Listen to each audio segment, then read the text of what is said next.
So I was looking for an easier way to route addressable strips on my hex grid and thought about an idea I had when I was developing Duality Hex-Grid. The idea was to split the segments into two lanes with a divider to create a pattern of individual nested hexagons, rather than a hexagon grid where each hexagon side is shared with its neighbors. I decided against this early on because I thought it would complicate the routing of addressable strips. But when I started looking into it, I discovered something fascinating. By making each hexagon its own, we can run a strip through all 6 hexagon segments and it will return to the same spot with a data in end and a data out end for each hexagon. Then all we need to do is connect the hexagons in series, which means what we have here is a nested hexagon matrix display. Think of it as a matrix display with hexagonal elements, where you can not only control the change of color of each element, but also its pattern of light. It's both a matrix display and an Etch-a-Sketch. You can connect your hexagons however you want, but I will show you how I chose to run mine. I chose a symmetrical 10 hexagon pattern. Each hexagon will be made of 6 200mm strips for a total of 24 pixels per hex and a total of 240 pixels. My perimeter will have 22 200mm strips for a total of 88 pixels. I will be wiring my hexagons in this order. Since the power wires don't need to run in series like the data wires do, I'm only going to route the data wires where they need to go and connect my power wires where it's most convenient. I will be connecting these where 2 hexes are next to each other. I'll create 3 columns of hexes and then connect the 3 columns together. The split segments have a divider in the middle to create 2 lanes, along with clearance for the mounting screws and for wires to cross between the lanes. The skins, or diffusers, are divided as well and include tabs to cover the clearance area to keep the light from each lane isolated while still allowing wires to pass at the bottom. The B segments are for the inner part of the grid and look similar to the Duality Hex-Grid. But since the segments are split, there will be an empty lane on the outer perimeter segments. This will allow us to add one continuous strip around the perimeter to frame and accent our patterns. I actually chose to use 2 wired strip assemblies, starting and ending right on the center line to make it symmetrical and ease installation.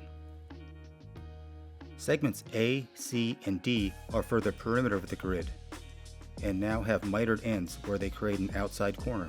This will allow our perimeter strip to easily pass through the segments without disrupting the inner hexagons.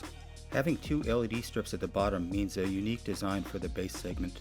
I created 3 different base options. The first is the most compact and is designed for the Seed Studio ESP32 C3, as well as a buck converter and an optional logic level shifter. The second is a developer base, with enough room for a full-size ESP32 and/or other components you may want to add, such as buttons or sensors. The third base is the largest and should fit an array of many different WLED controllers. You could also skip the base and have your controller mounted away from your display. Also, due to the dual strip configuration, I created flanged 2-way and 3-way connectors if you are planning to use screws to mount your display. I use the term display lightly because this could literally be an entire wall. If you don't want to have a perimeter strip, you don't have to. You can simply use the single lane perimeter segment ACD for all your perimeter segments. There are also ACD base segments. In doing this, you will save on material and time. I'm demonstrating the perimeter strip version because in the end, you'll know enough to do either version. After doing this one, I would say go without the perimeter strip and use those resources to make your display bigger. The perimeter strip is a nice touch though, and you can choose what works best for you. The compact base is easy to assemble, especially if you follow this diagram. It's recommended to include a Schottky diode at the 5V pin of the ESP32. I chose to leave it out on mine because I won't be using the USB port when the strips are powered.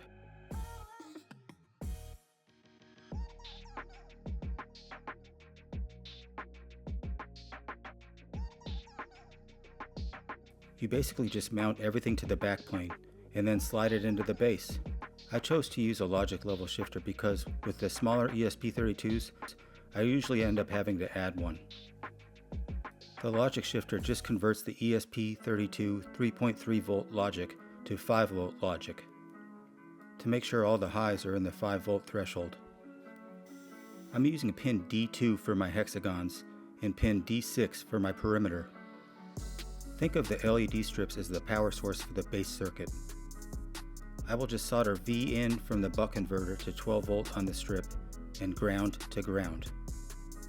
I added wires between the segments for a cleaner look and more flexibility, using the Hex-Grid wire jig. You can also skip this step and run one continuous strip for each hexagon, but make sure to use the narrower 5mm strips. I started running my hexagon strips on the corner opposite from the corner where the data in and data out ends will be. I pre-bent my wires for the corners to provide strain relief and set the distance. Once I got the strips in place, I removed the adhesive cover strip, again starting in the opposite corner and working my way towards each end. When I connected the hexagons together, I routed the data out wire and data in wire from the next hexagon towards each other, then twisted them together in between the two cable retainers. I really like this silicone putty for cable management. It also works well for blocking light where you don't want it. I soldered my 12 volt and ground wires to opposite ends of the segments to minimize disruption of the LEDs. Before I installed the strips, I tinned the pads with a large amount of solder. I found it very easy to solder all the power wires in place. You can always protect the plastic with something like aluminum foil, but I found just paying attention does the job as well. After all my hexagons power rails were connected, I connected the perimeter strip to power to the hexagon circuit in 4 evenly spaced locations. To power my display, I just drilled a hole in the base and ran 18 gauge cable through it and soldered to 2 solid wires I had already connected to the strip. The tabs on the diffusers are very thin because they have to be. I did not have any issues with breakage. Just keep everything lined up when installing and removing and everything will be fine. I installed WLED on my ESP32 from the WLED install page via a USB-C data cable. I installed the WLED app on my phone. In LED preferences, I selected GPIO4 for my hexagon strips. I set my length and strip type. I clicked the plus sign to add perimeter strip using GPIO21. Set the length to 88 pixels and selected my strip type. Under segments, I created a segment for my hexagon matrix. Since each hexagon is 24 pixels, I grouped them in 24s, so each hex is one element. I added another segment for the perimeter, but kept the grouping at 1.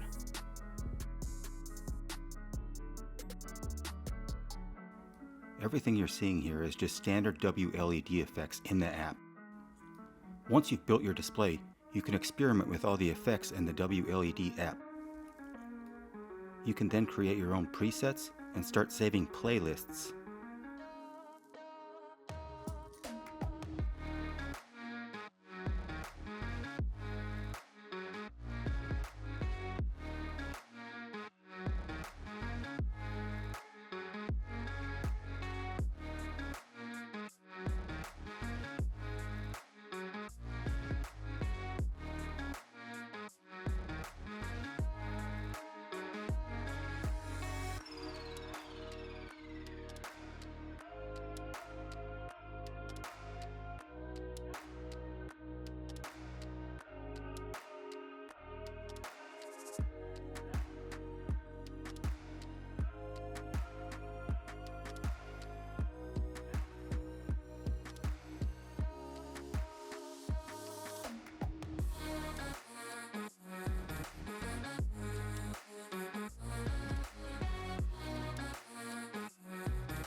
To mount on my wall, I just use the same foam mounting tape I use on all Duality projects.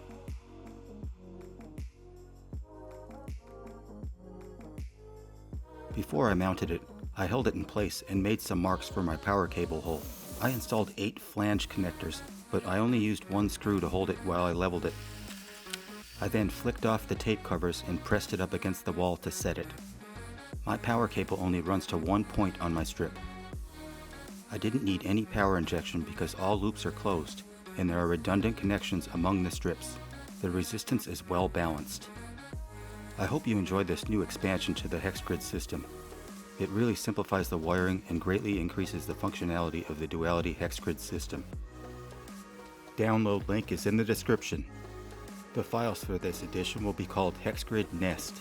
If you want to see more videos on Hex-Grid and all other Duality projects, check out my Duality playlist. Thanks for watching, I'll see you next video.